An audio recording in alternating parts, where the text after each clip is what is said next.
혼자 결정하지 마세요. 반드시 가족과 상의하세요. 20년 넘게 제가 상담실에서 수없이 했던 말입니다. 그런데 정작 저는 그 말을 지키지 못했습니다. 퇴직금 절반 넘는 돈 3,500, 남편 몰래 모은 그 돈이 단 일주일 만에 사라졌을 때 저는 깨달았습니다. 전문가도 감정 앞에서는 무너진다는 것을요. 교통범칙금 문자 한 통이었습니다. 내 계좌 문제면 남편한테 들킬 수도 있어. 그 불안감이 저를 고립시켰고 링크를 클릭하게 만들었죠.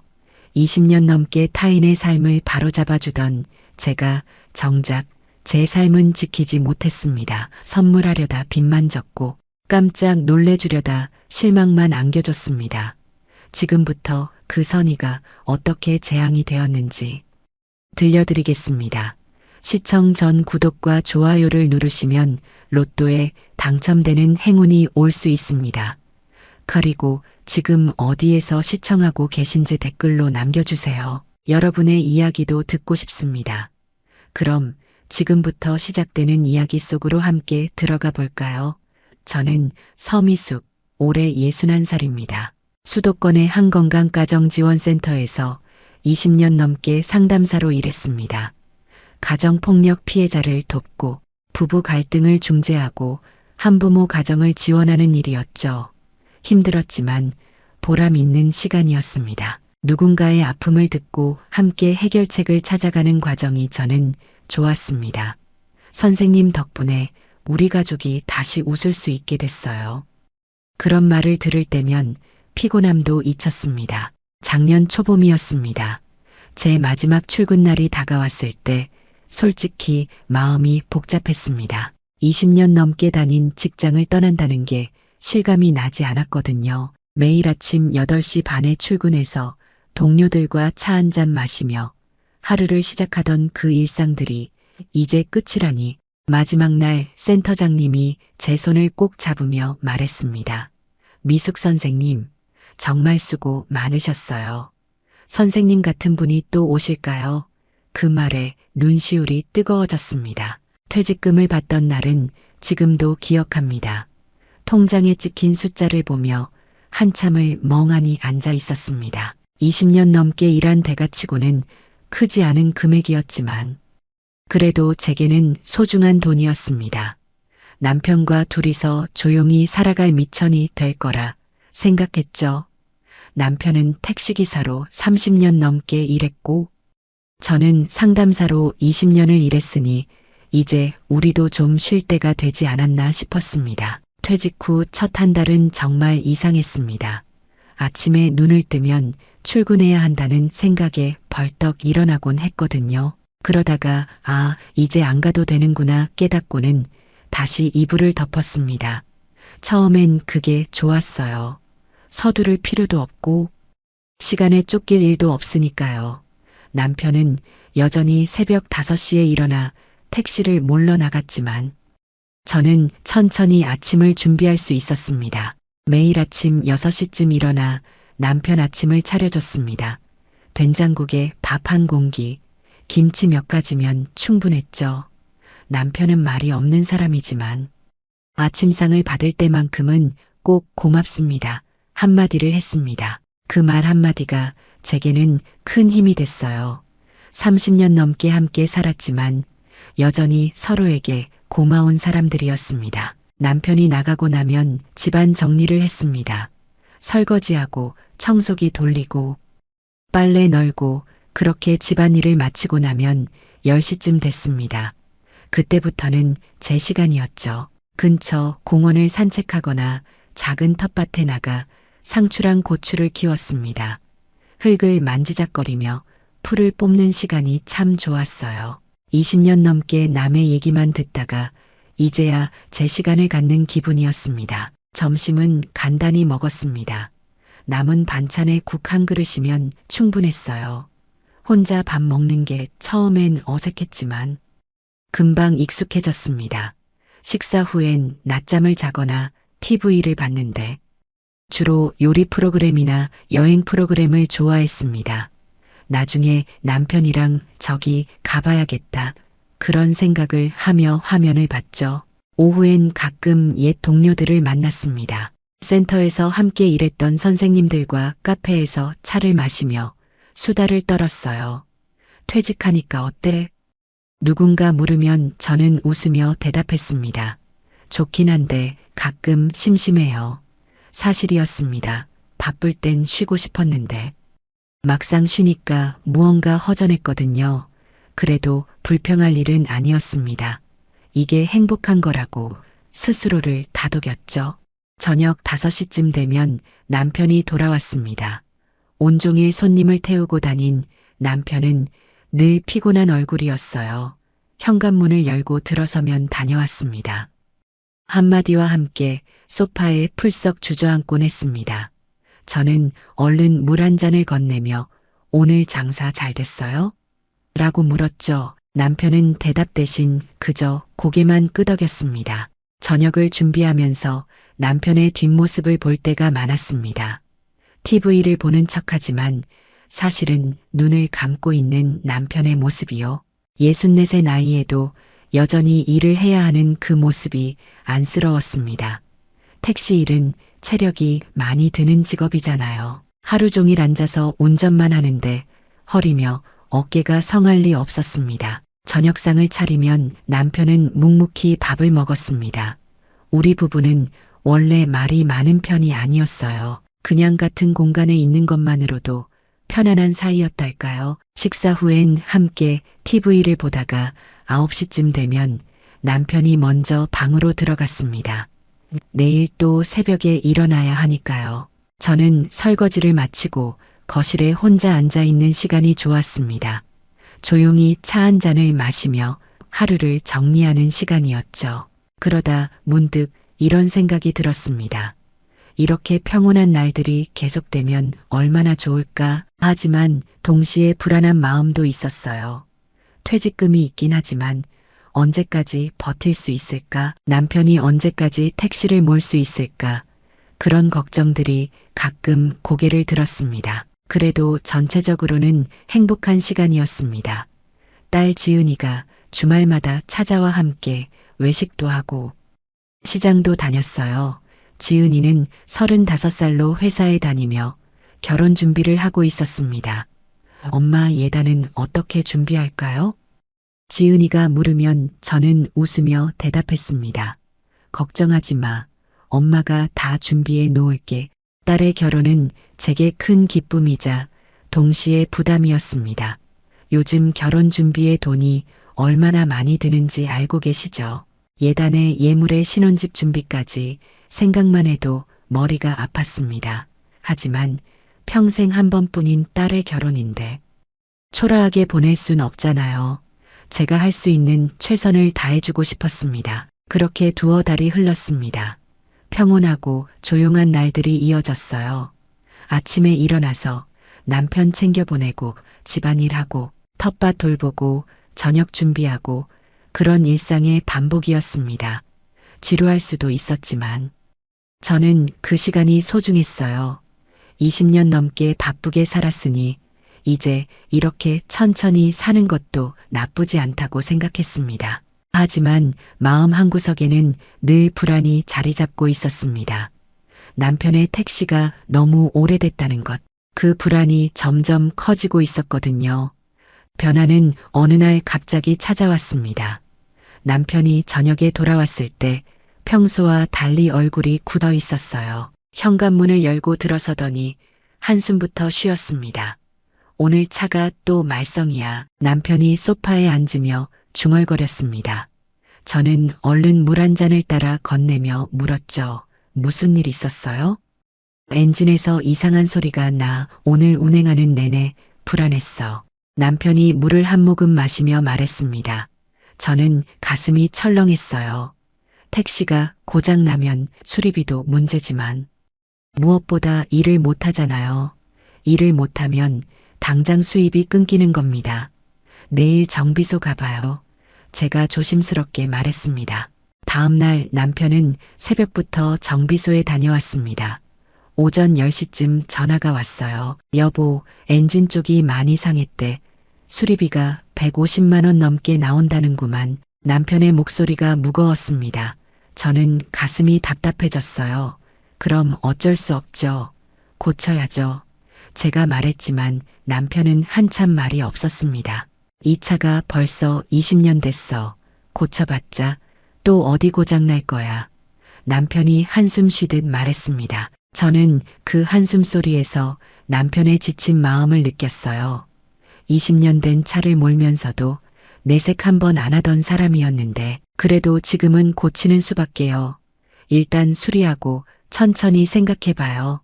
제가 말했습니다. 남편은 결국 차를 수리했습니다. 하지만 그 후로도 문제는 계속됐어요. 한 달에 한두 번씩 정비소를 들락거렸고 그때마다 수십만 원씩 나갔습니다.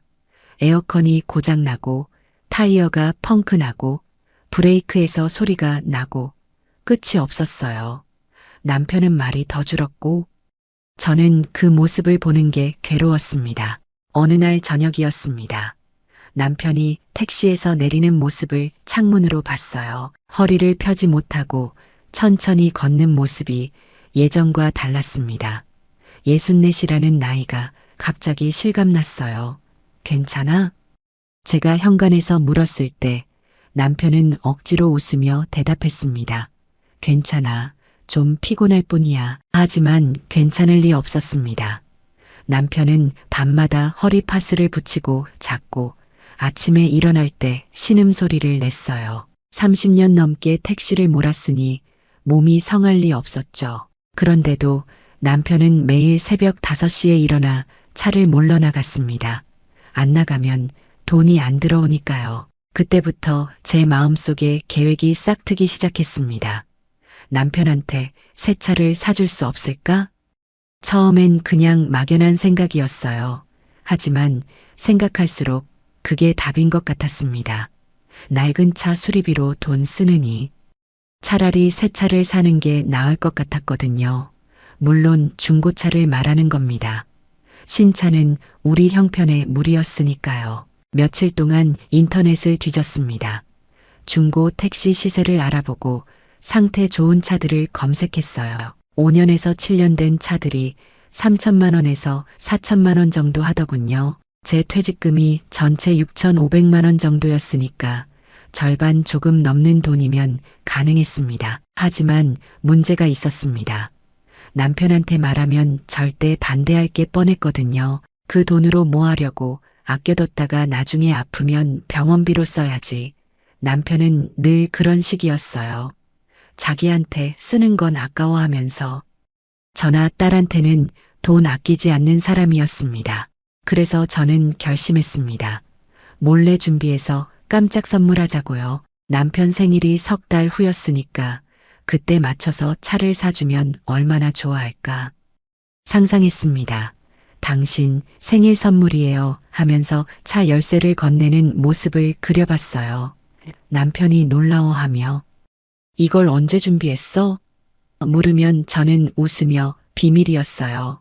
하고 대답하는 장면까지요. 문제는 퇴직금 전액이 남편과 공동명의 계좌에 있다는 거였습니다. 그 돈을 함부로 빼면 남편이 알아차릴 테니까요. 그래서 저는 조심스럽게 계획을 세웠어요. 먼저 남편 몰래 제 명의로 계좌를 하나 새로 만들었습니다. 그리고 공동계좌에서 조금씩 돈을 옮기기 시작했죠. 처음엔 100만 원을 옮겼습니다. 남편이 통장을 확인할 때마다 가슴이 두근거렸어요. 하지만 남편은 아무 말도 하지 않았습니다. 택시 일에 지쳐서인지 통장에 별 관심이 없는 것 같았거든요. 그래서 저는 용기를 내서 다시 100만 원을 옮겼고 그렇게 몇 달에 걸쳐 조금씩 돈을 옮겼습니다. 석 달쯤 지났을 때 제 비밀 계좌에는 3,500만 원이 모여 있었습니다. 통장을 볼 때마다 설레면서도 불안했어요. 이게 맞는 걸까? 남편한테 말하고 함께 결정해야 하는 거 아닐까? 그런 생각이 들 때도 있었습니다. 하지만 곧 마음을 다잡았죠. 아니야, 깜짝 선물해야 더 기뻐하실 거야. 문제는 왜 정기예금이 아니라 보통 예금에 넣어뒀냐는 겁니다. 사실 그게 고민이었어요. 정기예금에 넣으면 이자도 더 많이 받을 수 있는데 말이죠. 하지만 저는 일부러 보통예금을 선택했습니다. 이유는 간단했어요. 중고차 시장이 워낙 빨리 변하잖아요. 좋은 차가 나오면 바로 사야 하는데 정기예금은 중도 해지하면 이자를 다 날리니까요. 게다가 남편 생일이 정확히 언제 될지도 불확실했어요. 혹시 생일 전에 좋은 차가 나타나면 미리 사둘 수도 있고 아니면 생일 지나서 살 수도 있잖아요. 그러니까 언제든 돈을 뺄 수 있는 보통예금이 더 나았던 겁니다. 물론 이자는 적었지만 몇 달 차이니까 큰 돈은 아니었어요. 매일 중고차 매물을 검색했습니다. 5년 된 택시, 주행거리 20만 킬로미터, 상태 양호, 3,200만 원 이런 매물들을 즐겨찾기에 두고 수시로 확인했어요. 가끔은 중고차 매매단지에 직접 가보기도 했습니다. 물론 남편 몰래요. 그냥 구경하러 왔어요. 달러들한테 말하면서 여기저기 차들을 둘러봤죠. 어느 날은 딸 지은이가 물었습니다. 엄마, 요즘 왜 그렇게 핸드폰만 보세요? 저는 깜짝 놀라 핸드폰을 내려놓으며 웃었어요. 아니야, 그냥 뉴스 보는 거야. 거짓말이었습니다. 중고차 사이트를 보고 있었거든요. 지은이가 의심스러운 눈으로 저를 쳐다봤지만 더 이상 묻지는 않았습니다. 남편은 여전히 낡은 택시를 몰았습니다. 그리고 일주일에 한 번씩은 어디가 고장났다며 정비소에 다녀왔어요. 저는 그때마다 속이 타들어갔습니다. 조금만 기다려요. 곧 새 차 사줄게요. 속으로 되뇌며 남편을 바라봤죠. 어느 날 저녁이었습니다. 남편이 특히 피곤한 얼굴로 돌아왔어요. 오늘 차가 시동이 안 걸려서 손님 3명이나 못 쳤어. 남편이 한숨을 쉬며 말했습니다. 저는 가슴이 아팠어요. 힘드시죠? 제가 물었을 때 남편은 고개를 저었습니다. 아니야, 괜찮아. 나이 먹으면 다 그런 거지 뭐. 그 말에 저는 결심이 더 굳어졌습니다. 꼭 새 차를 사줘야겠다고요. 석 달만 더 기다리면 남편 생일이니까 그때까지만 조금만 참으라고 속으로 빌었습니다. 제 핸드폰 메모장에는 중고차 매물 목록이 가득했고 저는 매일 밤 그 목록을 들여다보며 어떤 차가 좋을까 고민했어요. 그렇게 한 달이 더 지났습니다. 비밀 계좌에 모인 돈은 3,500만 원으로 그대로였고 저는 그 돈을 절대 건드리지 않았습니다. 남편 차 자금이니까요. 가끔 마트에서 장을 볼 때도 계산하면서 생각했어요. 이 돈도 아껴야지. 차 사고 나면 당분간 빠듯할 텐데. 하지만 저는 행복했습니다. 비밀이 있다는 게 설레는 일이었거든요. 남편이 놀랄 얼굴을 상상하면 혼자 미소가 지어졌어요. 당신 평생 나랑 딸 위해서만 살았잖아요. 이번엔 내가 당신 위해 뭔가 해주고 싶어요. 그런 마음이었습니다. 그런데 그때 제가 몰랐던 게 있었습니다. 비밀이 클수록 외로움도 커진다는 것을요. 그리고 그 외로움이 저를 얼마나 위험한 상황으로 몰아넣을지 저는 전혀 예상하지 못했습니다. 문제는 그로부터 보름쯤 지나서 터졌습니다. 어느 날 오전 10시쯤 남편한테서 급한 전화가 왔어요.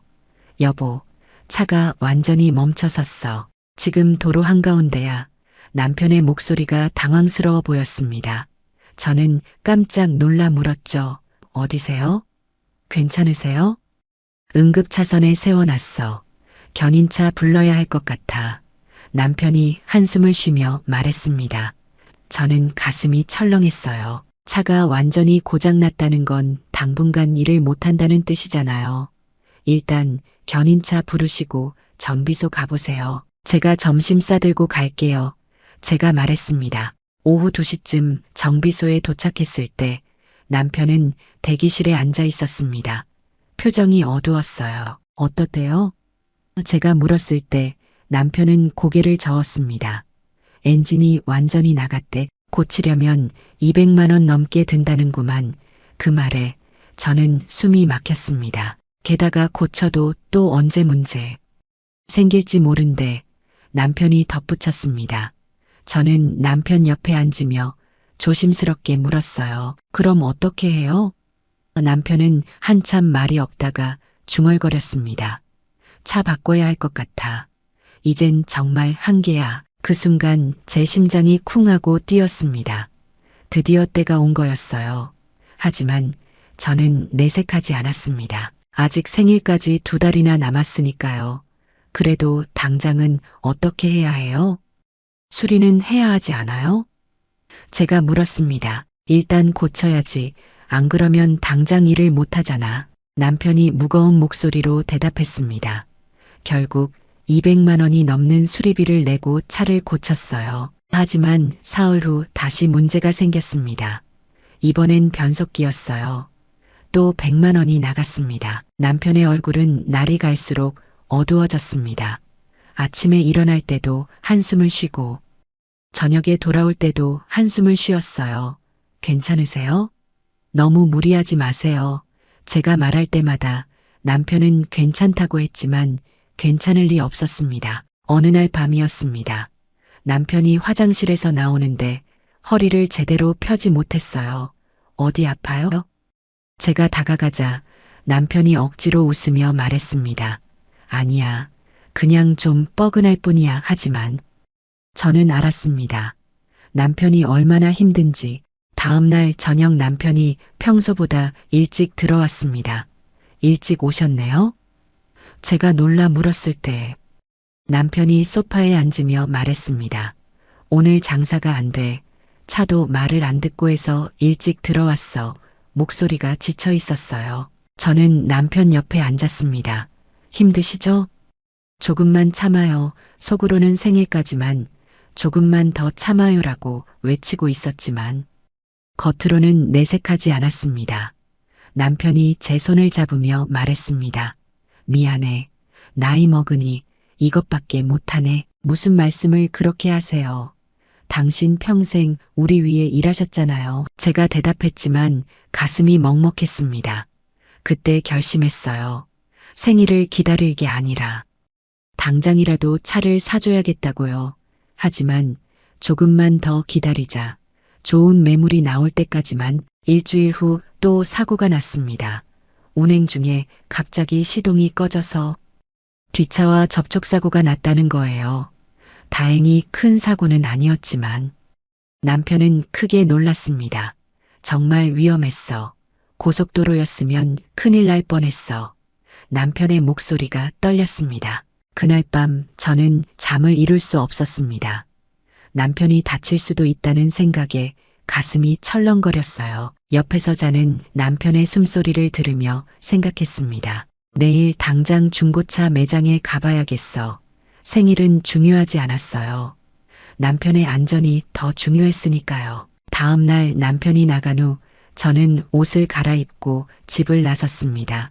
인터넷으로 알아둔 중고차 매매단지로 향했어요. 가슴이 두근거렸습니다. 드디어 차를 사는구나. 남편이 얼마나 좋아할까. 그런 생각에 발걸음이 가벼웠습니다. 매장에 도착해서 여러 차를 둘러봤습니다. 7년 된 차인데 상태 아주 좋아요. 3,600만 원이면 가져가실 수 있습니다. 딜러가 설명했습니다. 저는 차를 꼼꼼히 살펴봤어요. 타이어 상태도 보고 실내도 확인했습니다. 20년 넘게 상담사로 일하면서 사람은 많이 봤지만 차는 잘 몰랐거든요. 좀 더 생각해보고 연락드릴게요. 제가 말하며 매장을 나왔습니다. 사실 마음은 급했지만 신중해야 했어요. 큰 돈이 들어가는 일이니까요. 집으로 돌아오는 길에 남편한테서 전화가 왔습니다. 점심 먹었어? 남편이 물었습니다. 네, 먹었어요. 당신은요? 제가 대답하며 웃었습니다. 거짓말이었어요. 점심도 안 먹고 차만 보러 다녔거든요. 나도 먹었어. 오늘 장사 좀 되네. 남편의 목소리가 조금 밝아진 것 같았습니다. 저는 안도했어요. 하지만 그 평온함은 오래가지 않았습니다. 바로 그날 오후 제 인생을 바꿀 문자 한 통이 도착했으니까요. 그날 오후 3시쯤이었습니다. 집에 돌아와 소파에 앉아 쉬고 있는데 휴대폰이 울렸어요. 문자 알림이었습니다. 화면을 보니 교통범칙금 미납 안내라는 제목이 보였습니다. 순간 가슴이 철렁했어요. 교통범칙금? 나 언제 위반했지? 생각해봤지만 기억이 나지 않았습니다. 저는 차도 거의 안 몰고 주로 버스나 지하철을 이용했거든요. 하지만 문자는 분명히 제 번호로 왔습니다. 미납 씨 가상금이 부과되며 법적 조치가 취해질 수 있습니다. 라는 문구가 눈에 들어왔어요. 그런데 그 순간 다른 생각이 스쳤습니다. 혹시 내 비밀 계좌 때문에 문제가 생긴 건 아닐까? 3,500만 원이나 되는 돈을 남편 몰래 옮겨놓았잖아요. 혹시 그게 문제가 된 걸까? 계좌 명의가 이상하게 잡힌 걸까? 온갖 생각이 머릿속을 스쳤습니다. 문자 아래에는 링크가 있었습니다. 자세한 내용 확인 및 납부하기 파란색으로 밑줄 쳐진 링크였어요. 저는 주저했습니다. 링크를 누르는 게 맞나? 하지만 동시에 불안했어요. 만약 정말 문제가 있는데 확인 안 하면 어떡하지? 가장 큰 불안은 남편한테 들킬까 봐였습니다. 만약 제 계좌에 문제가 생겨서 경찰이나 금융기관에서 연락이 오면 어떡하죠? 남편이 알게 되면 제 비밀 계획이 다 틀어지잖아요. 그리고 왜 돈을 몰래 옮겼냐고 물으면 뭐라고 대답해야 할지. 일단 확인만 하자. 빨리 확인하고 문제 없으면 넘어가면 되지. 저는 그렇게 생각하며 링크를 눌렀습니다. 그 한 번의 클릭이 제 인생을 바꿀 줄은 꿈에도 몰랐습니다. 링크를 누르자 새로운 화면이 떴습니다. 경찰청 로고가 선명하게 보였고 교통민원24라는 제목이 있었어요. 그럴듯해 보였습니다. 본인 확인 후 미납 내역 조회 가능이라는 안내 문구가 떴습니다. 주민등록번호를 입력하라는 창이 나왔습니다. 저는 잠깐 망설였어요. 주민번호를 입력해도 되나? 하지만 경찰청 사이트니까 괜찮겠지. 그렇게 생각하며 숫자를 하나하나 눌렀습니다. 다음엔 이름과 전화번호를 입력하라고 했습니다. 이상한데? 순간 그런 생각이 들었지만 이미 입력을 시작한 후였습니다. 마지막으로 본인 계좌 확인이라는 항목이 나왔어요. 은행 이름과 계좌번호 앞자리를 입력하라고 했습니다. 저는 떨리는 손으로 제 비밀 계좌 정보를 입력했습니다. 바로 그때 전화가 걸려왔습니다. 모르는 번호였지만 화면에 서울경찰청이라고 표시됐어요. 심장이 쿵쾅거렸습니다. 정말 경찰이구나. 저는 전화를 받았습니다. 여보세요? 서미숙 씨 맞으십니까? 남자 목소리가 또렷하게 들렸습니다. 차분하고 정중한 말투였어요. 네, 맞는데요. 제가 떨리는 목소리로 대답했습니다. 금융범죄수사대입니다. 지금 고객님 계좌에 이상 거래가 포착되었습니다. 그 말에 저는 숨이 멎는 줄 알았습니다. 역시 내 계좌가 문제구나. 제일 먼저 든 생각은 남편한테 들키면 어떡하지였습니다. 무슨 문제가 있나요? 제가 다급히 물었습니다. 고객님 명의로 된 계좌가 보이스피싱 조직에서 사용되고 있다는 정보가 입수되었습니다. 상대방이 침착하게 설명했습니다. 지금 확인하지 않으면 고객님이 공범으로 조사받을 수 있습니다. 공범? 조사? 머리가 하얘졌습니다. 저는 아무 잘못도 안 했는데 왜 이런 일이? 저 아무것도 안 했는데요. 무슨 말씀이세요? 제 목소리가 떨렸습니다. 걱정하지 마십시오. 이건 보이스피싱이 아닙니다. 상대방이 단호하게 말했습니다. 그 한마디에 저는 조금 안심했어요. 지금 본인 확인 절차만 거치시면 됩니다. 제가 도와드리겠습니다. 저는 방으로 들어가 문을 닫았습니다. 남편이 퇴근하기 전에 이 문제를 해결해야 했어요. 절대 남편한테 들키면 안 됐습니다. 어떻게 하면 되나요? 제가 물었을 때 상대방이 친절하게 답했습니다. 먼저 보안 앱을 하나 설치하셔야 합니다. 보안 앱이요? 저는 되물었습니다. 네, 금융보안 강화를 위한 앱입니다. 경찰청에서 공식으로 사용하는 프로그램입니다. 그의 설명은 논리적이었고 저는 의심하지 않았습니다. 지금 문자로 링크를 보내드리겠습니다. 그걸 눌러서 설치만 하시면 됩니다. 잠시 후 문자가 왔습니다. 또 링크였어요. 저는 이번엔 별 고민 없이 눌렀습니다. 이미 경찰이라고 믿고 있었으니까요. 앱이 설치되는 동안 상대방은 계속 말을 이었습니다. 고객님, 이 과정에서 절대 다른 사람한테 말씀하시면 안 됩니다. 그 말에 저는 네 하고 대답했습니다. 특히 가족분들한테도 말씀하시면 안 됩니다. 수사에 방해가 될 수 있거든요. 수사에 방해가 된다고? 저는 더욱 긴장했습니다. 그래, 남편한테 절대 말하면 안 되겠구나. 어차피 제 비밀 계좌일인데 혼자 해결하면 되지. 그렇게 생각했습니다. 앱 설치가 완료됐습니다. 설치 완료됐습니다. 제가 말했을 때 상대방이 만족스러운 목소리로 답했습니다. 잘하셨습니다. 이제 본인 인증만 몇 가지 더 하시면 됩니다. 그날 오후 내내 저는 그 사람과 통화했습니다.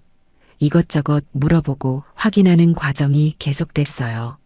저는 하나하나 대답했고 요구하는 대로 따랐습니다. 남편한테 들키지 않으려고, 빨리 이 문제를 끝내려고, 그저 그 생각뿐이었습니다. 저녁 5시가 넘어서야 통화가 끝났습니다. 오늘은 여기까지 하겠습니다. 내일 다시 연락드리겠습니다. 상대방이 말했습니다. 저는 안도하며 전화를 끊었어요. 휴대폰을 내려놓으니 손에 땀이 가득했습니다. 그때 현관문이 열렸습니다. 남편이 돌아온 거예요. 다녀왔어. 남편의 목소리가 들렸습니다. 저는 얼른 방에서 나가며 웃었습니다. 어서 오세요. 저녁 곧 차릴게요. 남편은 아무것도 몰랐습니다. 저도 아직은 괜찮다고 생각했어요. 내일 또 연락 오면 그때 마저 해결하면 되겠지. 하지만 제가 몰랐습니다. 이미 제 휴대폰은 그들의 소나기에 들어가 있었다는 것을. 챕터 다음 날 아침부터 전화가 오기 시작했습니다. 어제 그 남자였어요. 어제 확인한 내용 중에 추가로 확인할 게 있습니다. 목소리는 여전히 차분하고 정중했습니다. 저는 남편이 택시 나간 후 조용히 방으로 들어가 통화를 이어갔어요. 고객님 계좌가 현재 추적 중입니다. 보안상 아무한테도 말씀하시면 안 된다는 거 기억하시죠? 그가 다시 한번 강조했습니다. 네, 알고 있어요. 저는 대답했습니다. 사실 누구한테 말할 생각도 없었어요. 특히 남편한테는 절대로요. 지금부터 본인 인증 절차를 진행하겠습니다. 상대방이 말했습니다. 주민등록번호부터 시작해서 계좌번호, 비밀번호까지 하나하나 물어왔어요. 저는 처음엔 망설였습니다. 비밀번호까지 알려줘야 하나요? 당연합니다. 계좌 보호 조치를 위해서는 필수입니다. 그의 대답은 단호했습니다. 고객님 돈을 지키기 위한 겁니다. 그 말에 저는 비밀번호를 불러줬습니다. 지금 생각하면 그때 왜 그랬는지 모르겠어요. 하지만 그 순간엔 그게 당연하게 느껴졌습니다. 통화는 1시간 넘게 이어졌습니다. 중간중간 잠깐만요. 확인 중입니다. 라는 말과 함께 기다림이 있었어요. 저는 그 시간 동안 불안했습니다. 빨리 끝나야 할 텐데 남편이 점심때 전화하면 어떡하지? 오늘은 여기까지입니다. 내일 오전 10시에 다시 연락드리겠습니다. 상대방이 말했습니다. 내일까지 절대 계좌를 사용하시면 안 됩니다. 아시겠죠? 저는 네 하고 대답했어요. 전화를 끊고 나니 온몸에 힘이 빠졌습니다. 소파에 앉아 한참을 멍하니 있었어요.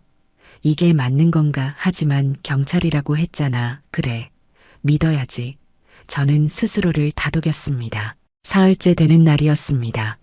그들은 매일 같은 시간에 전화를 걸어왔어요. 그리고 똑같은 말을 반복했습니다. 고객님 계좌 보호를 위해 절대 다른 사람한테 말하지 마세요. 조금만 더 협조해 주세요.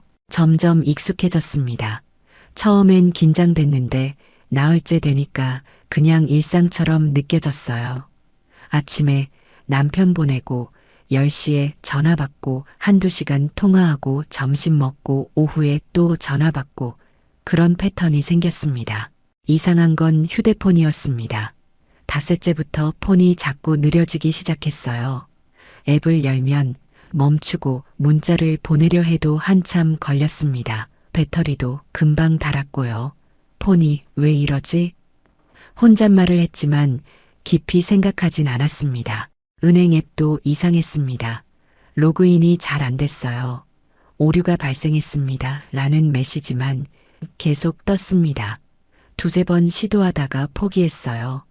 어차피 지금은 계좌 사용하면 안 된다고 했으니까요.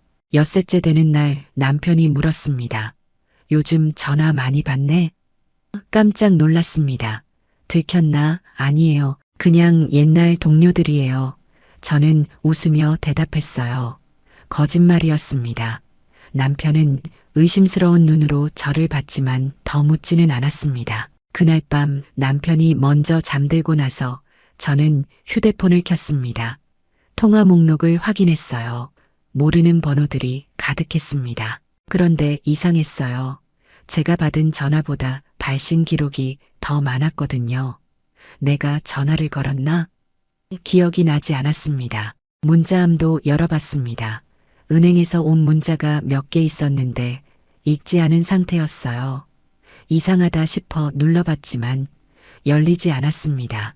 오류 메시지만 떴습니다. 폰을 바꿔야 하나 그런 생각이 들었습니다. 일주일째 되는 날 아침 그들의 전화가 왔습니다. 고객님, 오늘이 마지막 절차입니다. 상대방이 말했습니다. 저는 안도했어요. 드디어 끝나는구나. 추가 보안 인증만 하시면 모든 게 해결됩니다. 어떻게 하면 되나요? 제가 물었을 때 상대방이 설명했습니다. 지금 보내드리는 파일을 설치하시면 됩니다. 또 문자가 왔고 저는 별 의심 없이 눌렀습니다. 이미 여러 번 해봤던 일이니까요. 설치 완료됐습니다. 제가 말했을 때 상대방이 답했습니다. 완벽합니다. 이제 고객님 계좌는 완전히 보호됩니다. 그의 목소리에서 만족감이 느껴졌어요. 저도 기분이 좋았습니다. 드디어 일이 끝나는구나. 오늘 저녁부터는 정상적으로 계좌를 사용하셔도 됩니다. 상대방이 말했습니다.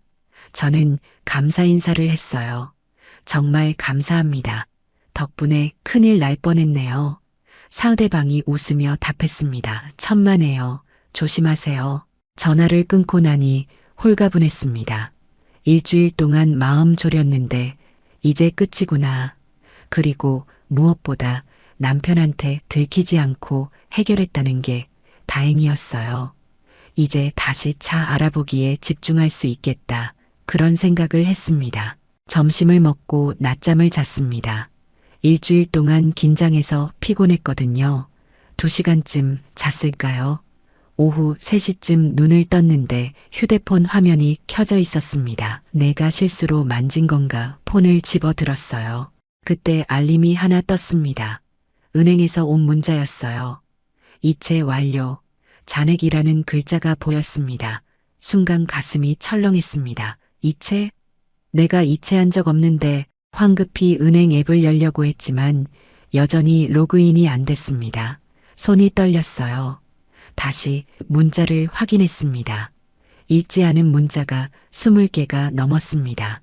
전부 은행에서 온 거였어요. 하나씩 열어봤습니다. 이체 완료, 이체 완료, 이체 완료. 계속 같은 내용이었습니다. 금액도 있었어요. 100만 원, 200만 원, 500만 원, 점점 큰 금액들이 나갔습니다. 마지막 문자를 봤을 때 저는 숨이 멎는 줄 알았습니다. 이체 완료. 잔액 40만 원, 40만 원? 제 계좌엔 3,500만 원이 있었는데 순간 현실이 아닌 것 같았어요. 이게 무슨 일이지? 휴대폰을 떨어뜨릴 뻔했습니다. 다시 주워서 통화 목록을 봤어요. 방금 전에 누군가와 통화한 기록이 있었습니다. 하지만 저는 아무도 안 받았는데 폰이 해킹당한 거야? 그때서야 깨달았습니다. 일주일 동안 제가 한 모든 행동들이 떠올랐습니다. 링크 클릭, 앱 설치, 비밀번호 알려주기, 전부 제가 한 일이었어요. 그리고 그 결과가 지금 제 앞에 있었습니다. 손이 너무 떨려서 휴대폰을 제대로 잡을 수 없었습니다. 입술이 바짝 말랐고 머리가 하얗게 변했어요. 이건 꿈이야, 꿈일 거야 하지만 아무리 눈을 감았다 떠도 문자는 그대로 있었습니다. 남편 생각이 났습니다. 어떻게 말하지, 뭐라고 설명하지, 남편 차 사주려고 몰래 모은 돈이라고, 그런데 그게 다 사라졌다고 상상만 해도 끔찍했습니다. 그때 문자가 또 왔습니다. 은행에서였어요. 최종 이체 완료, 잔액 15만 원, 심지어 더 빠져나간 거였습니다. 저는 그 자리에 주저앉고 말았습니다. 정신을 차렸을 때 바닥에 앉아 있었습니다. 얼마나 시간이 지났는지 모르겠어요. 휴대폰만 붙들고 멍하니 앉아 있었습니다. 손에서 땀이 나고 온몸이 떨렸어요. 은행에 가봐야 해 그 생각이 들자마자 저는 벌떡 일어났습니다. 신발도 제대로 안 신고 집을 뛰쳐나갔어요. 가방도 안 챙기고 그냥 휴대폰만 들고 나왔습니다. 엘리베이터를 기다릴 수 없어서 계단으로 뛰어내려갔습니다. 은행까지는 걸어서 10분 거리였지만 저는 뛰었습니다. 숨이 차고 가슴이 아팠지만 멈출 수 없었어요. 제발, 제발 차고이길 달리면서 계속 그 말만 되뇌었습니다. 은행 문을 열고 들어갔을 때 몇몇 사람들이 저를 쳐다봤습니다. 제 모습이 얼마나 급박해 보였는지 직원이 다가왔어요. 어떻게 오셨어요? 직원이 물었을 때 저는 말이 제대로 나오지 않았습니다. 제 계좌요. 확인 좀 겨우 그 말을 꺼냈습니다. 직원이 창구로 안내했고 저는 후들거리는 손으로 신분증을 꺼냈어요. 계좌번호 알려주세요. 직원이 말했고 저는 떨리는 목소리로 번호를 불렀습니다. 직원이 키보드를 두드리는 소리가 들렸습니다. 그 몇 초가 평생처럼 길게 느껴졌어요. 직원의 얼굴이 굳어지는 게 보였습니다. 고객님, 직원이 조심스럽게 입을 열었습니다. 지금 잔액이 10만 원 남았네요. 그 말을 듣는 순간 눈앞이 캄캄해졌습니다. 10만 원, 3,500만 원이 10만 원 언제 빠져나갔어요? 제가 다급히 물었습니다. 오늘 오전부터 오후까지요. 여러 차례에 걸쳐서 이체되었네요. 직원이 화면을 보여줬습니다. 거래 내역이 주르륵 나왔어요. 이체, 끝없이 이어진 출금 기록들이었습니다. 제가 한 게 아니에요. 저는 목소리를 높였습니다. 제가 이체한 적 없어요. 하지만 직원은 고개를 저었습니다. 휴대폰으로 이체하신 기록이 있는데요. 본인 인증도 모두 완료됐고요. 본인 인증. 그 말에 모든 게 떠올랐습니다. 일주일 동안 제가 한 행동들이요. 앱 설치하고 비밀번호 알려주고 본인 인증하고 전부 제 손으로 한 일들이었습니다. 보이스피싱이에요. 제가 떨리는 목소리로 말했습니다. 경찰이라고 해서 믿었어요. 직원의 표정이 안타까워 보였습니다. 지금 바로 경찰에 신고하셔야 합니다. 저희가 도와드릴게요. 직원이 경찰에 전화를 걸었습니다. 저는 그 옆에 앉아 멍하니 있었어요. 손은 계속 떨렸고 입안은 바짝 말랐습니다. 어떻게 이런 일이, 머릿속이 하얗게 비었습니다. 고객님, 경찰에서 바로 신고 접수하라고 하셨어요. 직원이 종이 한 장을 건네주며 말했습니다. 여기 가까운 경찰서 주소예요. 저는 종이를 받았지만 글자가 잘 보이지 않았습니다. 은행을 나왔을 때 다리에 힘이 없었습니다. 입구 계단에 주저앉았어요. 사람들이 지나가면서 쳐다봤지만 신경 쓸 여력이 없었습니다. 남편한테 어떻게 말하지 그 생각만 머릿속을 맴돌았습니다. 휴대폰을 봤습니다. 남편한테서 부재중 전화가 3통 와 있었어요. 문자도 있었습니다. 점심 먹었어? 오늘 일찍 들어갈게. 평소와 다름없는 문자였습니다. 저는 답장을 못했습니다. 한참을 앉아 있다가 겨우 일어났습니다. 경찰서에 가야 했어요. 다리를 질질 끌며 걸었습니다. 10분 거리가 1시간처럼 느껴졌습니다. 경찰서 문 앞에 섰을 때 한참을 망설였어요.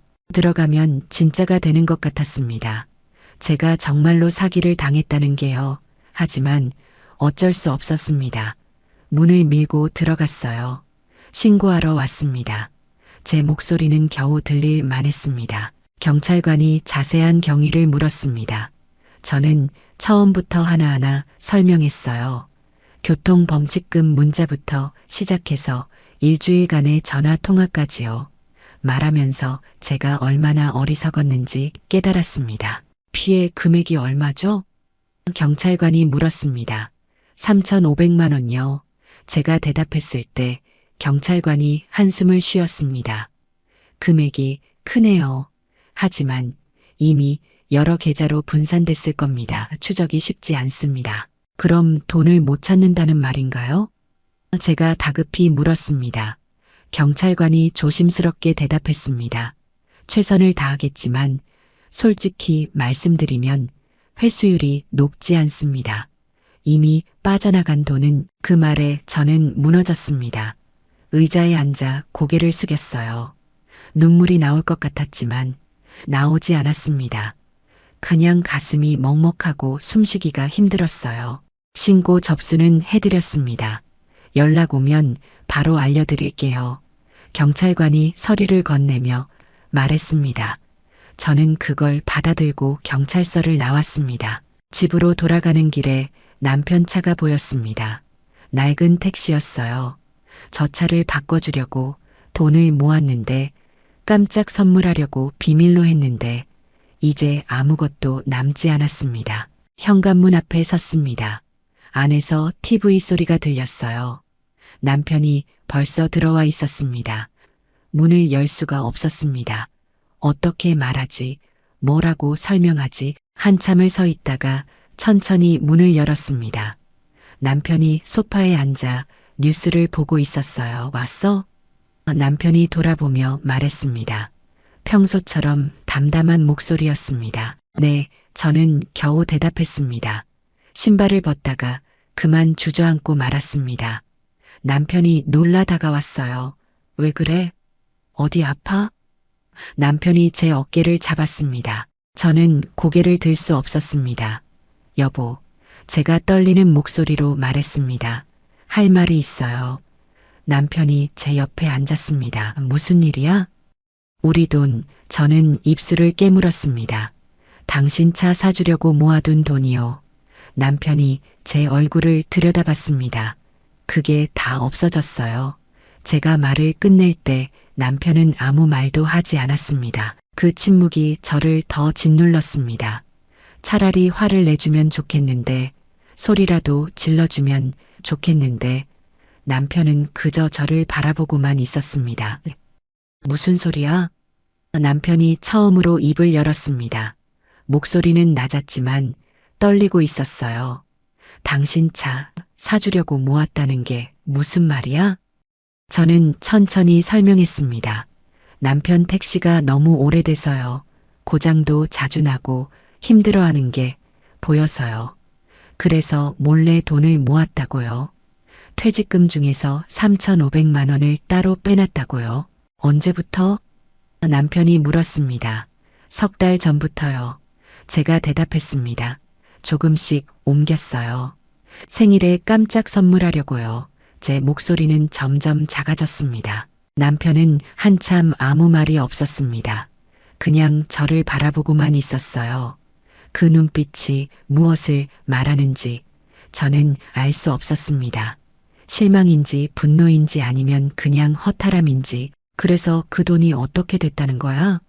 남편이 다시 물었습니다. 저는 휴대폰을 꺼내 은행 문자를 보여줬어요. 남편이 화면을 보더니 한숨을 길게 내쉬었습니다. 보이스피싱이야. 제가 말했습니다. 경찰이라고 해서 믿었어요. 교통범칙금 문자가 와서요. 그게 제 계좌 문제인 줄 알았어요. 말하면서도 제 변명이 얼마나 허술한지 느껴졌습니다. 남편이 천천히 일어났습니다. 왜 나한테 말 안 했어? 그 목소리에는 화가 아니라 상처가 묻어 있었어요. 문자 하나 받았으면 나한테 물어보지. 왜 혼자 판단했어? 죄송해요. 저는 고개를 숙였습니다. 당신한테 들킬까봐 무서웠어요. 비밀 계좌인 거 알면 화내실까봐요. 남편이 쓴 웃음을 지었습니다. 비밀 계좌? 우리 사이에 그런 게 필요했어? 그 말이 가슴을 찔렀습니다. 남편 말이 맞았어요. 30년 넘게 함께 살면서 우리는 모든 걸 나눴잖아요. 통장도 함께 관리하고 돈 쓸 때도 안온하고. 그런데 저는 혼자 결정했습니다. 선물하고 싶었어요. 제가 울먹이며 말했습니다. 당신이 힘들어하는 거 보는 게 너무 괴로웠어요. 낡은 차 때문에 고생하는 거 보면 가슴이 아팠어요. 남편은 고개를 돌렸습니다. 그래서 남편의 목소리가 차가웠습니다. 좋은 마음으로 한 일이니까 괜찮다는 거야? 나한테 말도 안 하고 큰 돈을 빼돌린 게 문제가 아니라는 거야? 저는 아무 말도 할 수 없었습니다. 남편이 방으로 들어가 버렸습니다. 문 닫는 소리가 크게 울렸어요.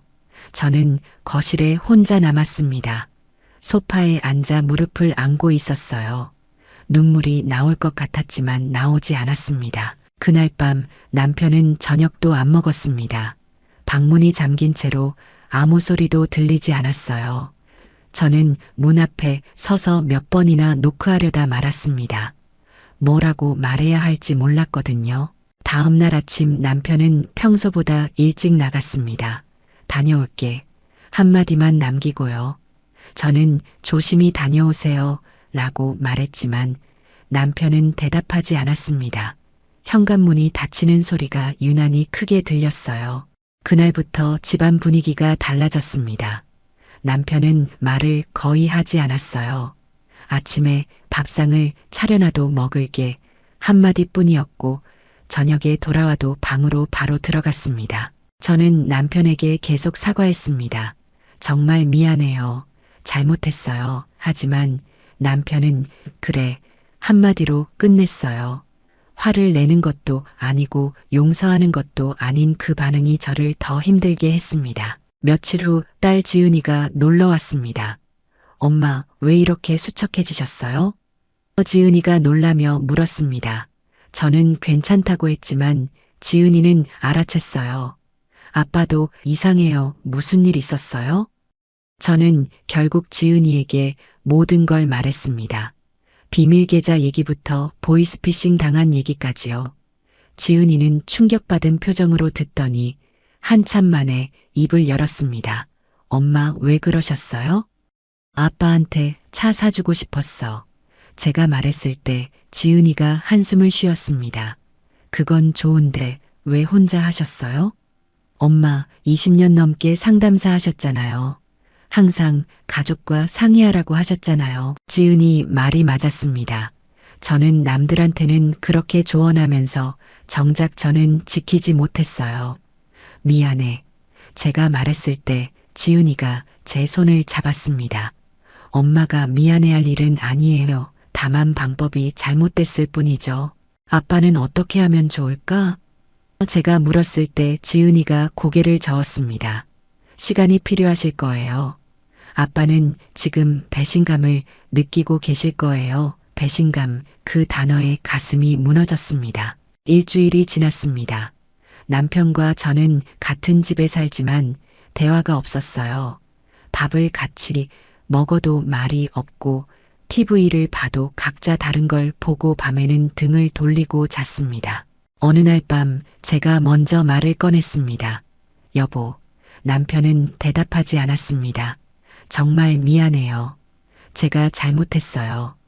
남편이 한참 만에 입을 열었습니다. 미안하다는 말은 이제 그만해. 그럼 뭐라고 해야 해요? 제가 물었을 때 남편이 돌아 누웠습니다. 모르겠어. 지금은 아무 생각도 하기 싫어. 남편의 뒷모습이 낯설게 느껴졌습니다.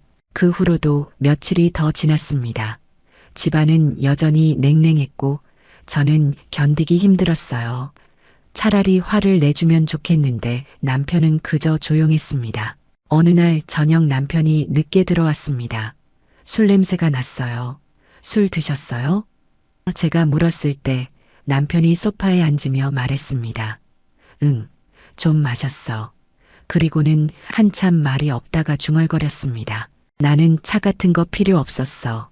남편이 말했습니다. 낡은 차여도 괜찮았어. 그냥 당신이 무사하면 그걸로 됐어. 그 말에 저는 눈물이 났습니다. 미안해요. 제가 또 사과했을 때 남편이 고개를 저었습니다.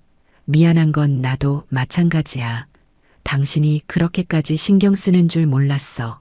남편의 목소리가 떨렸습니다. 하지만 남편이 이어서 말했습니다. 당신이 혼자 결정한 게 상처야. 우리가 뭐가 부족해서 비밀을 만들었어? 저는 고개를 숙였습니다. 부족한 게 아니었어요. 그냥 놀래주고 싶었어요. 그 대가가 너무 크잖아. 남편이 한숨을 쉬었습니다.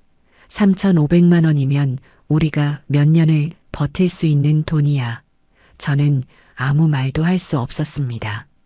남편 말이 전부 맞았으니까요. 그날 밤 우리는 오랜만에 대화를 나눴습니다. 하지만 예전처럼 편안하지는 않았어요.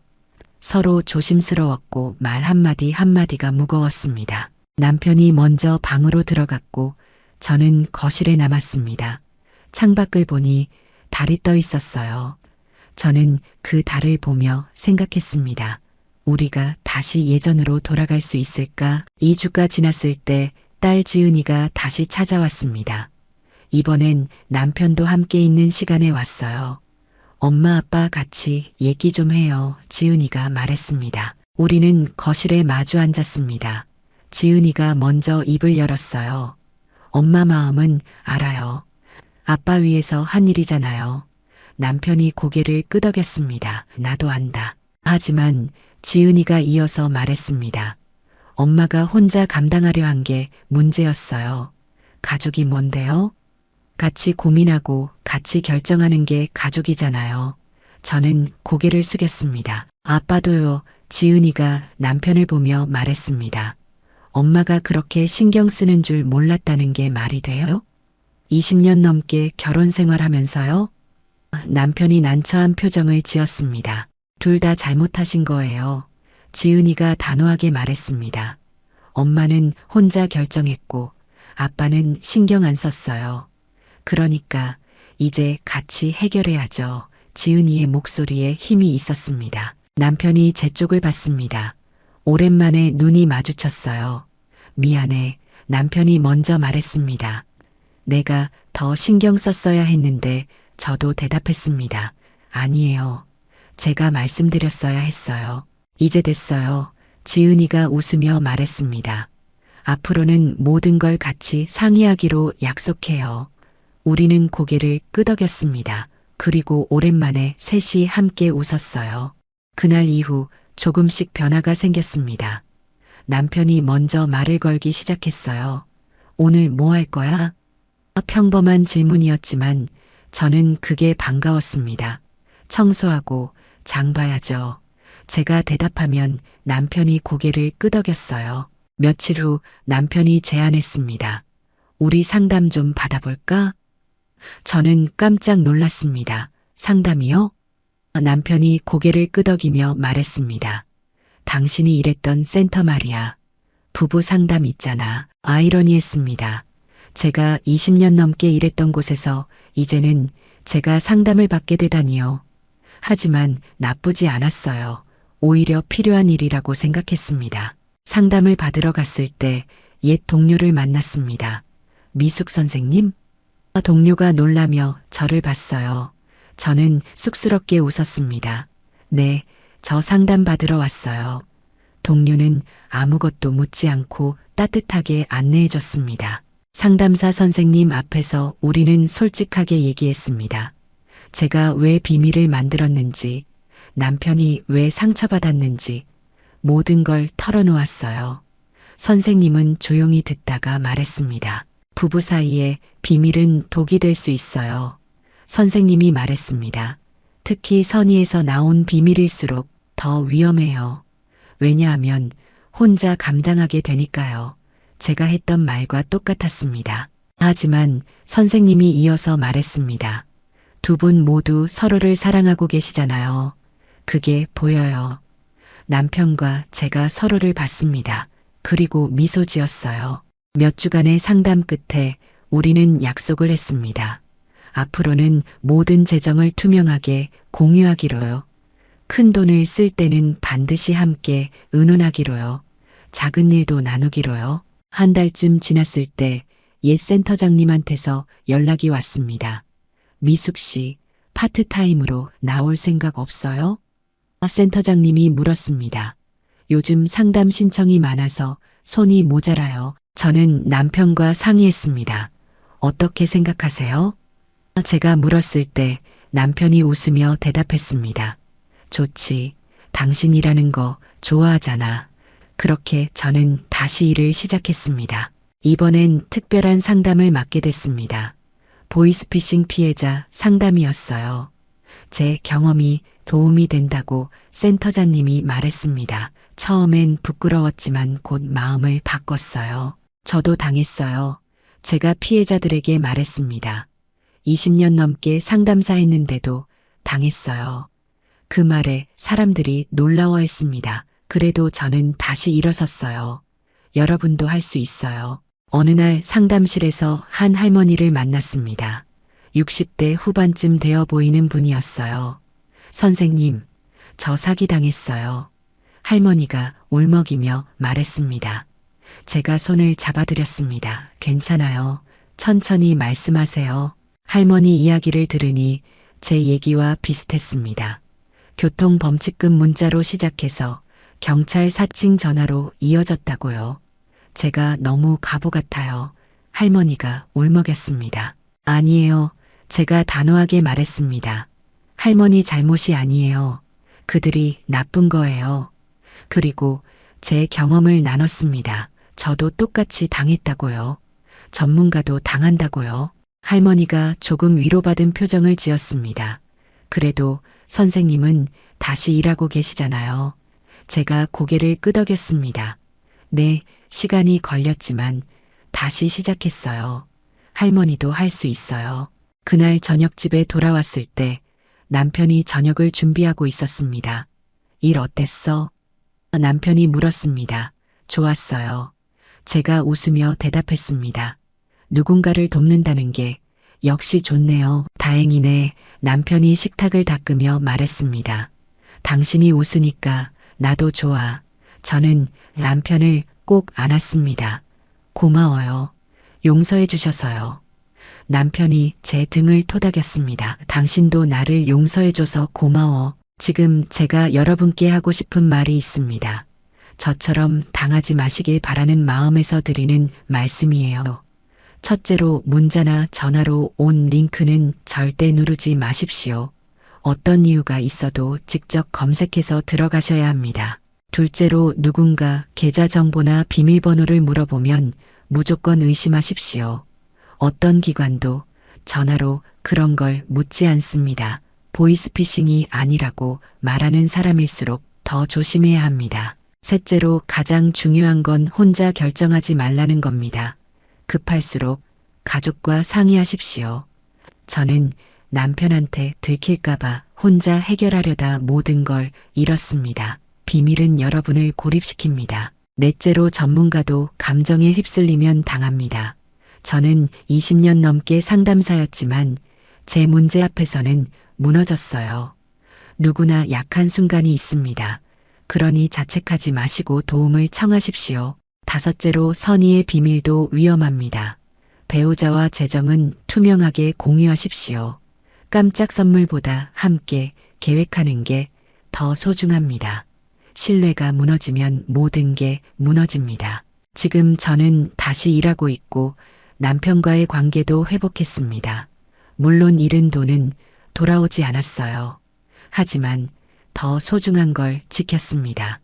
남편과의 신뢰와 가족의 사랑을요. 가끔 남편이 말합니다. 그때 당신이 나한테 먼저 말했더라면 좋았을 텐데 저도 그렇게 생각해요. 하지만 이제 와서 후회해도 소용없습니다. 그저 앞으로 잘하면 되는 거죠. 딸 지은이가 결혼 준비를 하고 있습니다. 예단은 제가 다시 일해서 모은 돈으로 준비할 예정이에요. 많지는 않지만 정성껏 준비하려고요. 이번엔 남편과 함께 의논하면서요. 엄마 예단 많이 안 해도 돼요. 지은이가 말했습니다. 엄마 아빠가 건강하고 행복한 게 제일 중요해요. 그 말에 저는 눈물이 났습니다.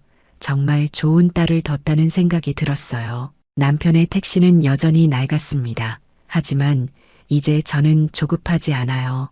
천천히 함께 모아서 바꾸면 됩니다.